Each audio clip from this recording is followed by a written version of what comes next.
Amigos do Saúde Digital, hoje um tema interessantíssimo, super inovador. Vamos falar de tratamento à base de psicodélicos. Quem vai trazer esse assunto para a gente é um médico muito conhecido no mercado de saúde, Dr. César Câmara. César, médico urologista, cofundador do Doutor Consulta, o famoso Doutor Consulta, que você já ouviu falar, já apareceu aqui no podcast várias vezes. Talvez uma das primeiras health techs que a gente teve no Brasil. E o César hoje está trabalhando também com psicodélicos. Ele vai explicar um pouco para a gente das indicações e do mercado de psicodélicos. César, meu amigo, seja bem-vindo. Muito bom ter você aqui. Obrigado, Lorenzo. Vamos começar, como sempre, seu background, médico, urologista, doutor consulta. Conta um pouquinho de sua história para a gente. Bom, eu sou médico, né? Formado pela USP aqui de São Paulo.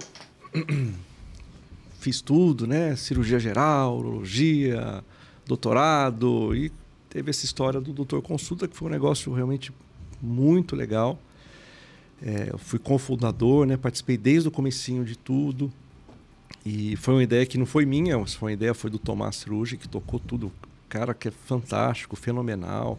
Conseguiu atrair muita gente para o projeto. E uma experiência muito legal de empreendedorismo que realmente foi muito marcante, né? E que contribuiu para a gente poder ter um pouquinho de experiência também para fazer algumas outras coisas.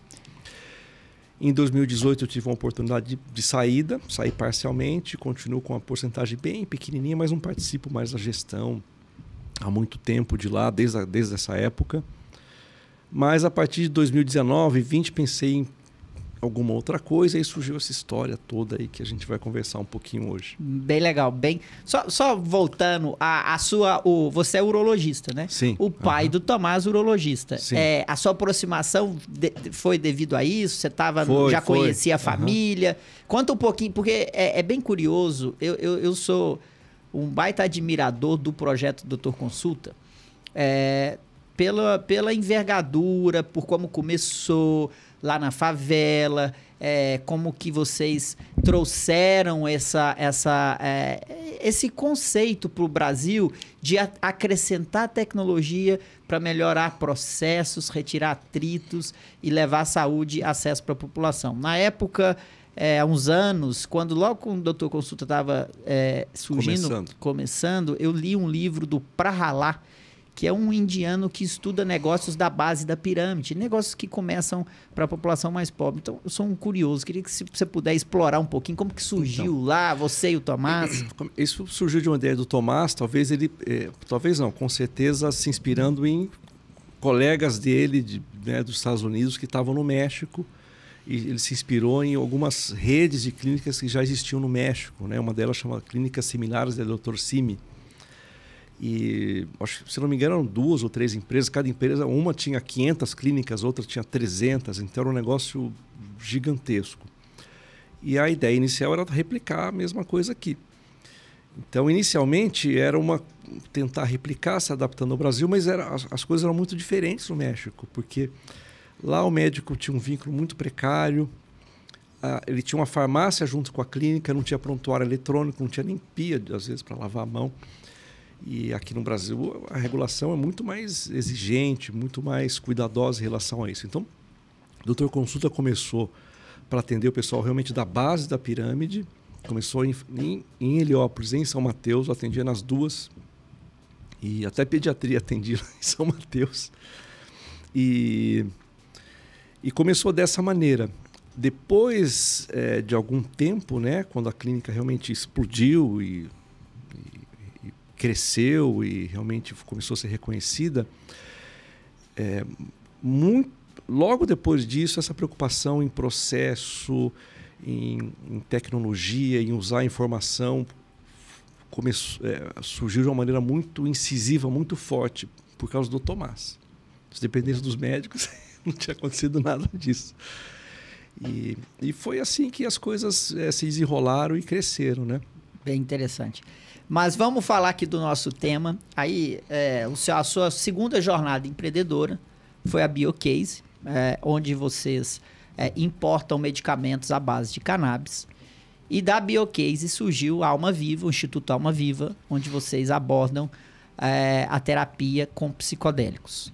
Isso Conta mesmo, um pouquinho rapidamente da jornada até chegar na Alma Viva para a gente falar de psicodélicos. Muito rapidamente. A Biocase começou em 2020, só como importadora, que é uma empresa americana, porque a legislação demanda que a empresa seja de fora para trazer produtos de cannabis para o Brasil, trazendo produtos então importados aqui do Brasil com uma concentração baixa de THC. A gente recebeu um capital semente no final de 2020, 2 milhões de dólares, e a gente conseguiu então tocar todo o projeto, mapear tudo, trazer produto. A gente tem fornecedor da Colômbia, dos Estados Unidos, da Alemanha. A parte de cannabis está redonda, está pronta para crescer. A gente está entrando numa fase agora para captação em série A para esse projeto. No meio disso tudo, a gente começou a ter todo um processo de ensino, de pesquisa, de treinamento, e a gente foi vendo que tinha uma tal de um pessoal que fazia uma coisa que era medicina psicodélica. Quando a gente começou a ver isso, como médico, né, tradicional, tudo bem que está mexendo com cannabis, já é uma coisa meio diferente, mas psicodélico era demais. O que é isso? Eu falei, mas onde a gente vai chegar, né? Aí se viu uma vez, viu 2 vezes, 3 vezes, 4, falei, deixa eu olhar o que é isso, porque tem alguma coisa aqui, não é possível.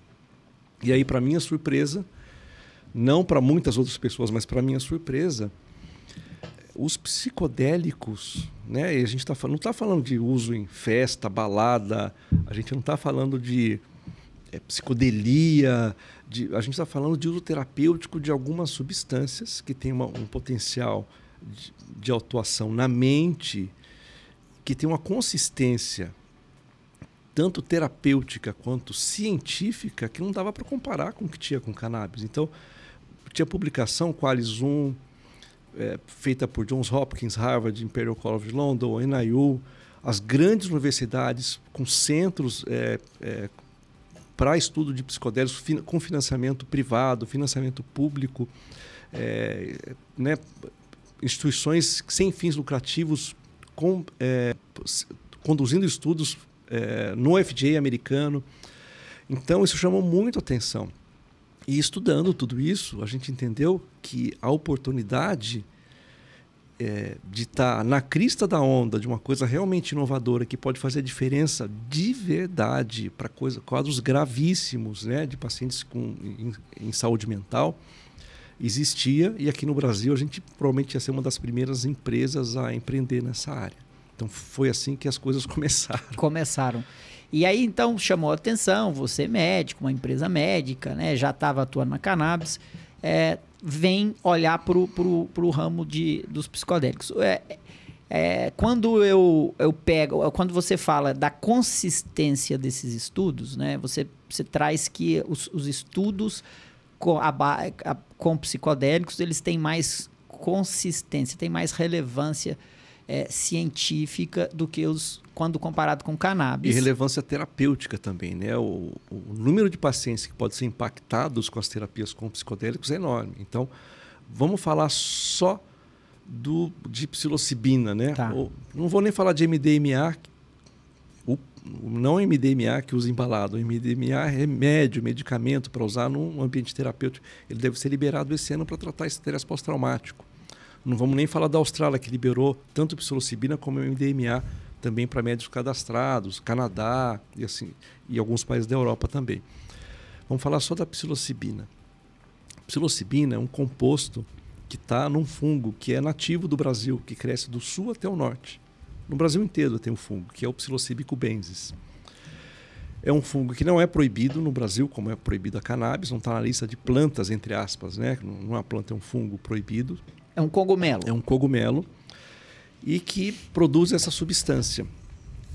A psilocibina foi estudada principalmente por um centro nos Estados Unidos que fez publicações muito boas e que deu um embasamento para muitas empresas no mundo, chamado Johns Hopkins. Então, eles têm um centro de estudo de psicodélicos que deu uma ênfase muito grande com a psilocibina. A psilocibina foi estudada em relação à toxicidade, doses, os efeitos terapêuticos que podem acontecer e a consistência dela em relação principalmente ao tratamento de depressão maior. Uhum.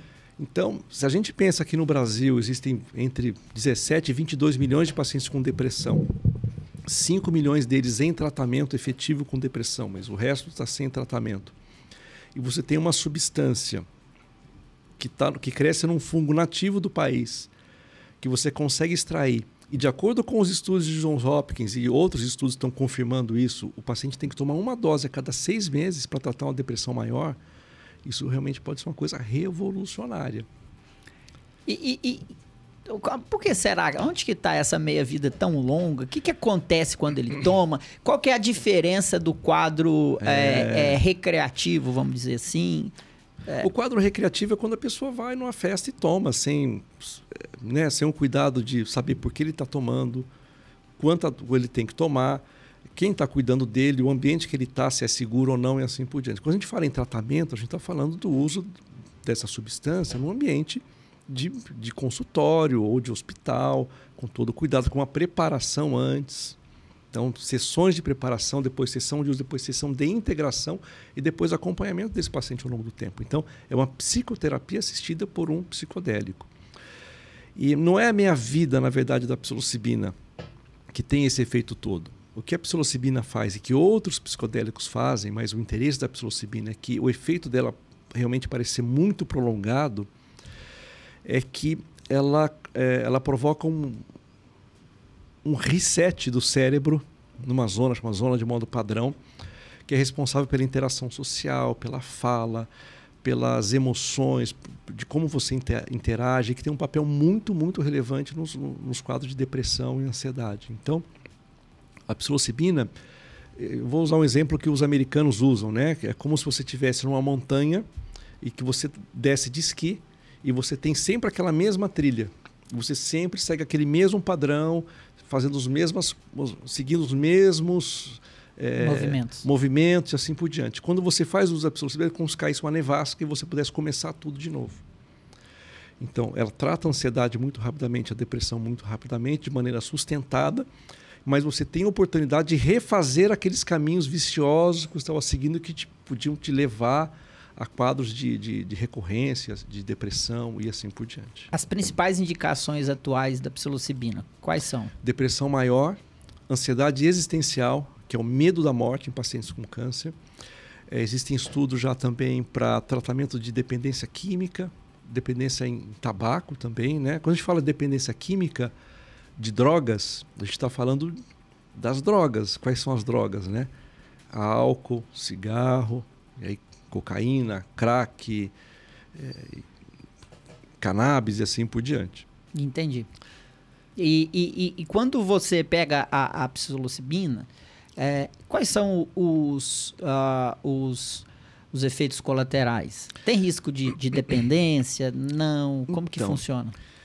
Quando a gente está falando de psicodélico clássico, principalmente ecodélico, né? Ecodélico é aquele psicodélico que vem da natureza.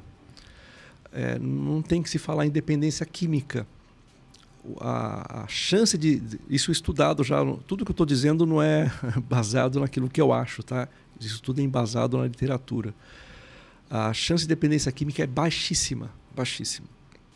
Então, a gente pode, né, inclusive falar que não existe dependência química psilocibina ou a ayahuasca, que tem um DMT, ou o peyote que tem nos Estados Unidos, porque você não causa dependência, você não tem ativação do sistema dopaminóide, sistema de recompensa, você cria uma tolerância muito rápida, você não consegue fazer uso, o efeito é muito longo, demora para começar, totalmente diferente de outras drogas, né? Como se a gente falar da cocaína, que tem um efeito totalmente diferente. Um outro psicodélico também que o pessoal, que é legal no Brasil, né? A ketamina. A ketamina já é usada no Brasil e no mundo como anestésico, mas ela em doses baixas ela tem um efeito psicodélico, ela tem um efeito antidepressivo e ansiolítico muito importante. Na dor também ela funciona muito bem, muito, muito bem, só que o efeito é curto, né? Efeito curto. A ketamina, o pessoal diz que a ketamina vicia também, tem um potencial de dependência alta, um potencial alto de dependência, que também não é verdade, né? Isso baseado em publicações recentes, publicação na Nature, falando exatamente sobre isso.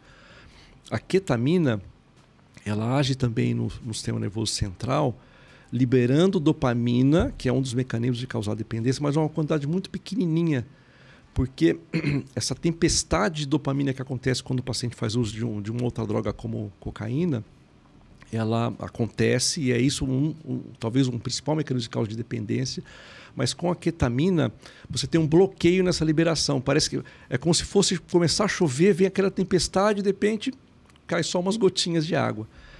Então, um estudo recente, publicado na Nature agora, mostra esse mecanismo de funcionamento em relação à ketamina também. A mesma coisa para MDMA, a mesma coisa para outros psicodélicos, como o ayahuasca e assim por diante. Então, existe potencial de abuso, que é uma coisa importantíssima. Abuso, porque as sensações muitas vezes são muito boas. Nem sempre, mas muitas vezes são muito boas. Então existe um potencial grande de abuso. E o abuso feito num local incorreto pode levar à morte, acidente. Se a pessoa tomar uma substância dessa e sair para dirigir, não tem cabimento. Ele pode se afogar se estiver nadando, pode cair de algum lugar se estiver num lugar alto e assim por diante. Mas quando a gente fala em dependência química, o risco, o potencial de dependência química é muito baixo. E quando... Por exemplo, vamos fazer uma comparação aqui. Você tem câncer de próstata. Aí agora surge uma droga que é uma terapia-alvo que vai lá no seu DNA. Estou fazendo exemplos, não existe, mas não sei se existe. Que vai lá no DNA e muda a forma de transcrição da proteína e aí você vai... o seu câncer vai estar estável e você pode até ficar curado, né? A gente tem drogas desse jeito, no câncer de medula óssea e tal. Essa droga ela não existia antes. A sociedade não a conhecia. Então, ela não tem um passado nem positivo, nem um passado negativo. Quando eu vou para cannabis, quando eu vou para psicodélicos, essas drogas a sociedade já conhece. Elas são drogas, como a gente conversava em off, que tem centenas de anos. Isso né? mesmo. Então a sociedade já conhece. Isso tem pontos positivos e pontos negativos. Porque a sociedade já tem conceitos, a sociedade já sofreu consequências dessas drogas, que são drogas de abuso, por isso são drogas, por isso são taxadas, por isso são proibidas. Tem países que liberam, tem outros países que não liberam, mas num contexto geral são diferentes das novas drogas que chegam. A minha pergunta é o seguinte, estudos passam a mostrar evidências científicas para uso dessas drogas, e esses estudos têm cada vez tido mais investimento, essas moléculas estão chegando, estão mostrando as evidências. Mas e o passado? E a ação na sociedade? Por exemplo, no momento em que eu legalizo uma droga de abuso para fins terapêuticos, eu posso dar uma mensagem indireta para a sociedade que aquilo não faz mal. E aí eu posso ter mais pessoas usando aquela droga de abuso e sofrendo os efeitos deletérios, nocivos. Como que é isso? Tem estudos mostrando? Tá bom, eu legalizei a cannabis porque ela tem efeito potencial quando usada sob controle. Mas e quando... E a ação dessa droga sem controle? Existe algo nesse sentido? Então, Lorenzo, a gente sempre quando fala em abuso de droga e quando a gente fala de psicodélico, a gente sabe que tem esse passado, a psicodelia. Houve uma campanha muito grande, né, para denegrir essas substâncias, principalmente nos Estados Unidos, guerra às drogas. E esse foi o motivo da proibição no mundo todo, né? Hoje tem um órgão que controla essas substâncias, a ONU. Então, para a nossa pesquisa, a gente tem... Como a regulação dos cogumelos no Brasil não existe, ainda não foi feita, a gente tem que trazer de fora. Para trazer de fora, eu tenho que pedir uma autorização para a ONU. É um negócio super burocrático, complexo e assim por diante. Agora, diferente da cannabis, a cannabis envolve dependência química, envolve tráfico de drogas. Eu acho que existe um ranço muito maior, né, da cannabis, porque o Brasil é muito tradicional. E a entrada da cannabis no Brasil, né, a gente vê hoje produtos de cannabis na farmácia sem que eles tenham sido fabricados de maneira comprovadamente com boas práticas farmacêuticas. A gente tem produtos importados que vêm de fora, como os nossos, né? Que não foram testados pela Anvisa, a fábrica não foi fiscalizada pela Anvisa, não só os nossos, mas de todos também. Então, a cannabis no Brasil entrou muito com esse ativismo em saúde, que funcionou, precisava mesmo, né? As crianças com epilepsia precisavam disso, daí entrou. Quando a gente fala de psicodélicos, a gente é um pouquinho diferente, porque a entrada dos psicodélicos no mundo todo e no Brasil, ele está sendo feito através de um ativismo científico. Então, tudo aquilo que se falava sobre o psicodélico vai fritar o seu cérebro. Não, está aqui o estudo que mostrou que ele aumenta as conexões, pode melhorar a vida dos neurônios e não frita. Ele causa dependência química. Não, está aqui o estudo mostrando que ele não causa dependência química, que ele pode ter abuso, porque ele pode ser prazeroso em muitos casos, assim por diante, mas não causa dependência química. Mas ele vai fazer, a pessoa pode se matar e pode matar outras pessoas. Não, está aqui o estudo, inclusive da Johns Hopkins, um desses estudos, mostrando que os psicodélicos, incluindo LSD, psilocibina e outros psicodélicos, comparado com as outras drogas, não dá para comparar o mal que isso pode fazer para a pessoa ou para terceiros. É muito pouco comparado com as outras drogas, que são álcool, tabaco, crack, cocaína e assim por diante. É uma coisa monstruosa a diferença. Então, essa parte do preconceito a gente vai conseguindo mostrar de maneira factual. A gente mostra os fatos, né? E sempre com publicações de grande peso. E no Brasil, o nosso projeto é um projeto totalmente científico, né? Embasado, é feito em parceria com a Universidade Federal de Campina Grande, a parte de pré-laboratorial, parte de estudos com animais já feitos, a gente está montando um dossiê e a gente está seguindo a legislação para registro de medicamentos. Então, eu não dependo de uma lei nova, de uma mudança na regulação, a gente está seguindo estritamente os passos. Eu não quero... Eu não estou lutando para mudar a lei, para legalizar a psilocibina, o cogumelo. Para a gente não importa isso, a gente está produzindo um produto que está sendo testado, que se a agência Anvisa autorizar a gente iniciar estudo clínico fase 1 ainda nesse semestre, a gente vai começar a fazer. Terminou o estudo clínico fase 1, a gente vai pedir autorização para 2. Se for aprovado, a gente começa o 2, o 3. Dando tudo bem, a gente vai ter um produto em farmácia. Então, seguindo a legislação regular que já existe, não é? A mesma coisa para cannabis. O Brasil já tinha um produto de cannabis em farmácia desde 2008, se não me engano, ou 10, que é um produto rico em THC, que não era o mais adequado para as crianças com epilepsia, né? Então, talvez por isso também era muito caro. Mas esse produto foi registrado no Brasil seguindo essas mesmas etapas. Então, e não foi preciso mudança de legislação, autorização de plantio, nada disso. Então, a gente não está lutando por isso. A gente está seguindo só a legislação brasileira. Tá bem claro. Eu acho que você fez uma diferenciação muito interessante entre o passado, o presente e o futuro da cannabis com a psilocibina, né? E você comentou que o Instituto Alma Viva ele está investindo em pesquisas científicas, já fizeram a parte de laboratorial, vão entrar na fase 1, fase 2, fase 3. Se aprovado, vocês vão entregar na farmácia. Então, esse embasamento científico está sendo buscado. A minha pergunta é, até que ponto a comunidade científica que estuda psilocibina, vamos esquecer cannabis agora, até que ponto a comunidade científica que estuda psilocibina está preocupada em olhar para a imensa população que tem acesso a informações fragmentadas pela metade e tem o cogumelo distribuído imensamente aí no Brasil. Até que ponto uma pessoa que acha que aquele remédio que custa caro na farmácia, ele pode tomar, fazer um extrato daquele cogumelo que está lá no campo, perto da casa dele, até que ponto isso interfere nessa sociedade? Entende o meu ponto? Eu acho que interfere pouco, viu, Lorenzo? Porque não é uma coisa que a sociedade, que a população brasileira vai fazer, né? Você não vai pegar um cogumelo e dar para um paciente que está internado no hospital.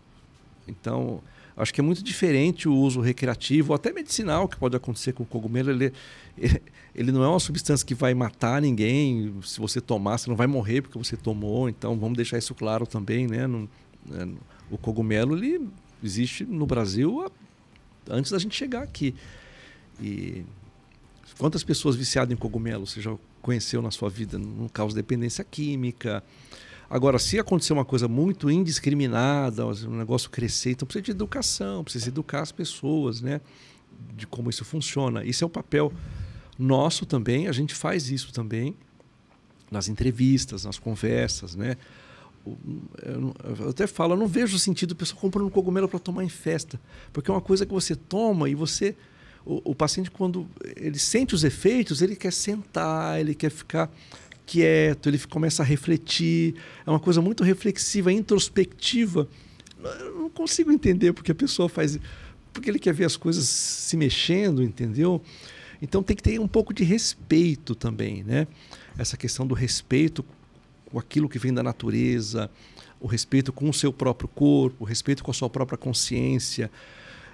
E vai ter pessoas que vão passar muito mal, que vão ter consequências graves, importantes. Se você tem um histórico de psicose, se você não está bem psiquicamente, se você está tomando alguns medicamentos, eles podem ter interação. Então, passa por um pouco de educação também e de conscientização. A gente faz isso também como a gente pode, mas eu acho que, independente disso, o Brasil vai acabar passando por um processo de regulamentação também. E ajuste, né? Exatamente. E vocês estão, no Instituto, vocês estão olhando para esse lado, né? Você comentava que vocês estão pavimentando essa rodovia, essa estrada dos psicodélicos, fazendo estudos para registro na Anvisa, mas também estão cuidando da educação, né? Da pós-graduação. Conta um pouco para a gente. Então, dentro desse processo todo, né, a psicoterapia assistida por psicodélicos não tem muito a ver com a psicoterapia que é feita tradicionalmente. Então, a gente precisa treinar pessoas.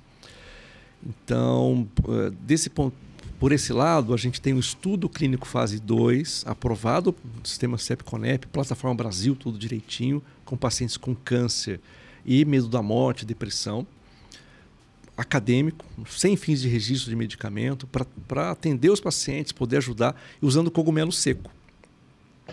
E do outro lado, a gente tem uma pós-graduação com MEC, com psicodélicos, com pessoal fantástico, professores maravilhosos, está indo muito bem, uma turma muito legal também, para treinar o pessoal de maneira mais formal possível, para poder fazer esse link entre as duas coisas. A pós-graduação deslanchou, está indo muito bem. Vamos programar a segunda turma para o ano que vem, já começo do ano que vem. Mas o protocolo ainda não começou. Por quê?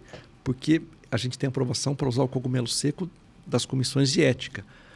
Mas quem produz cogumelo seco no Brasil de maneira 100% legal, autorizado pela Anvisa? Ninguém.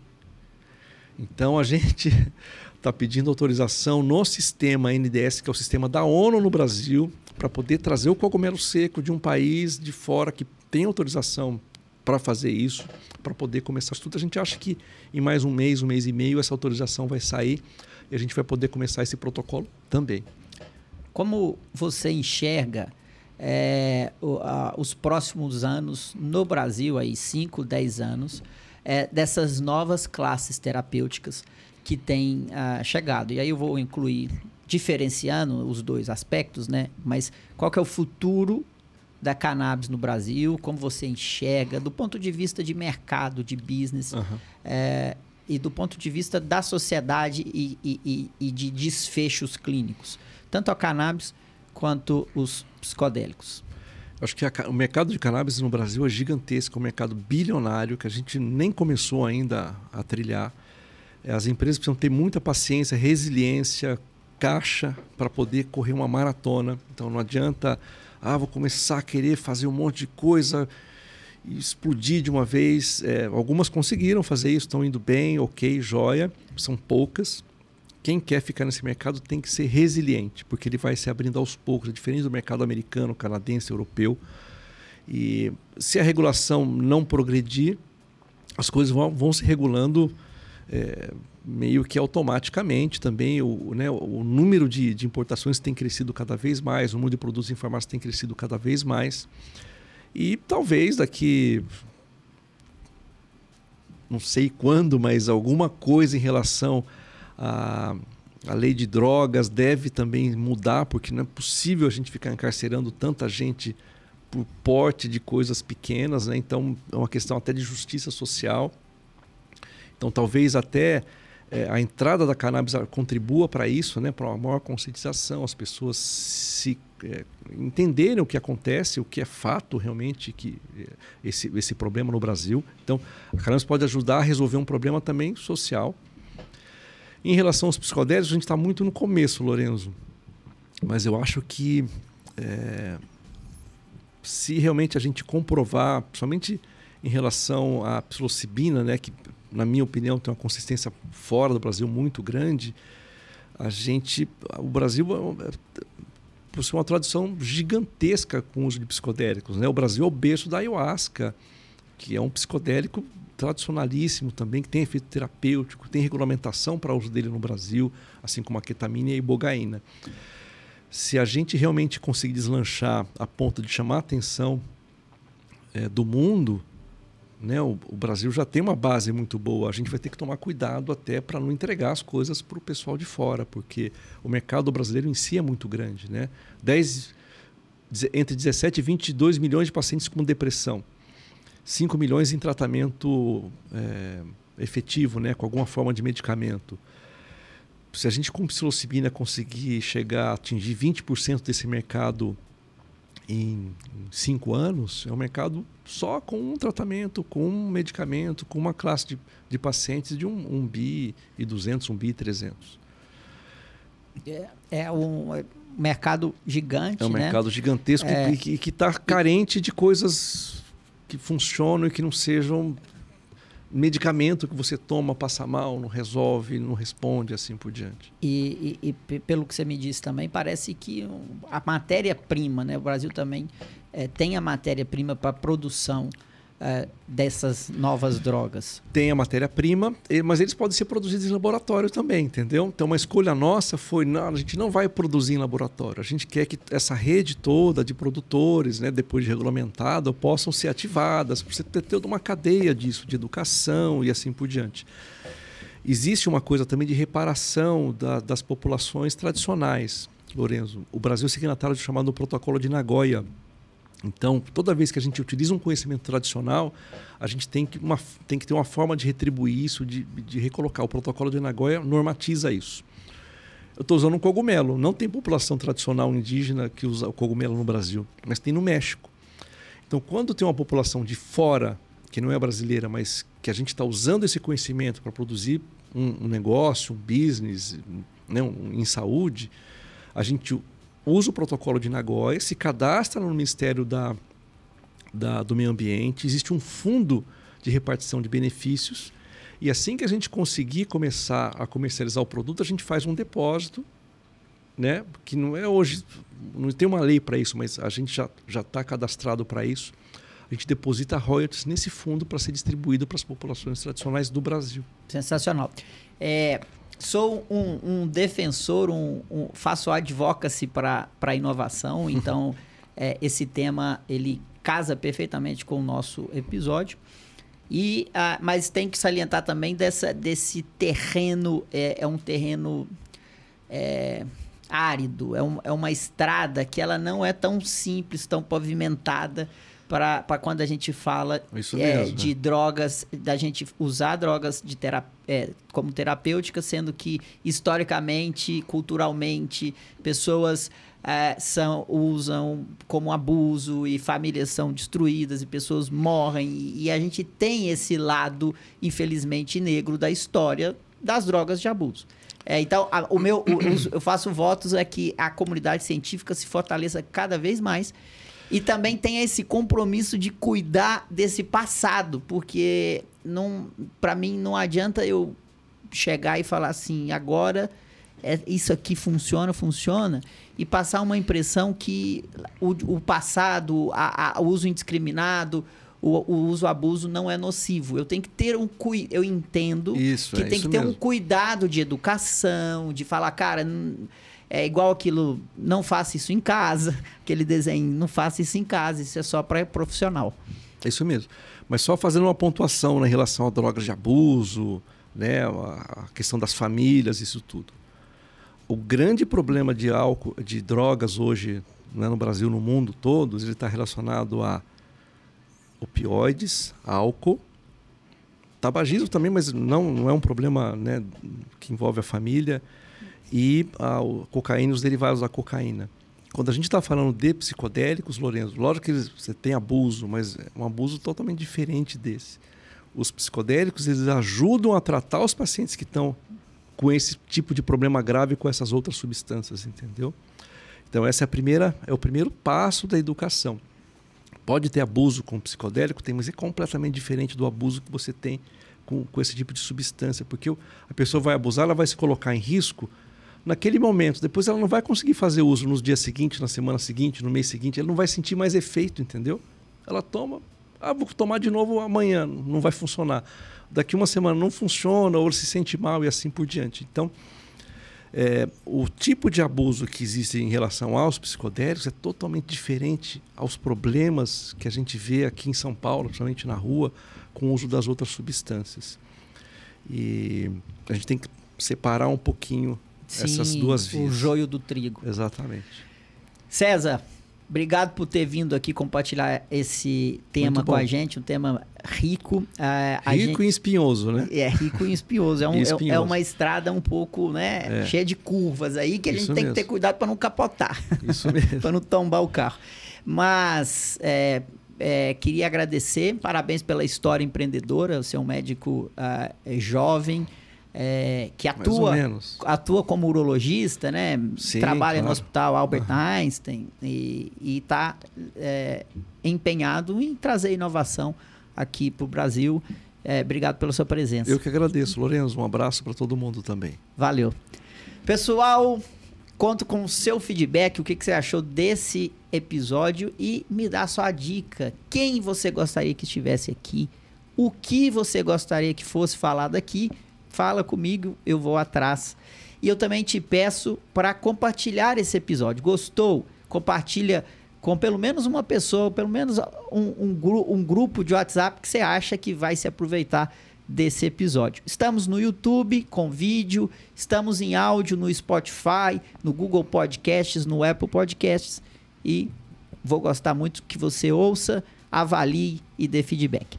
Obrigado. Última dica, vá nas lojas da Apple Store, Google e baixe o aplicativo do SD Conecta. Lá você vai ter acessos a uma rede de comunidades médicas para discutir casos, fazer networking e melhorar a conduta clínica. É isso aí, obrigado e até a semana que vem.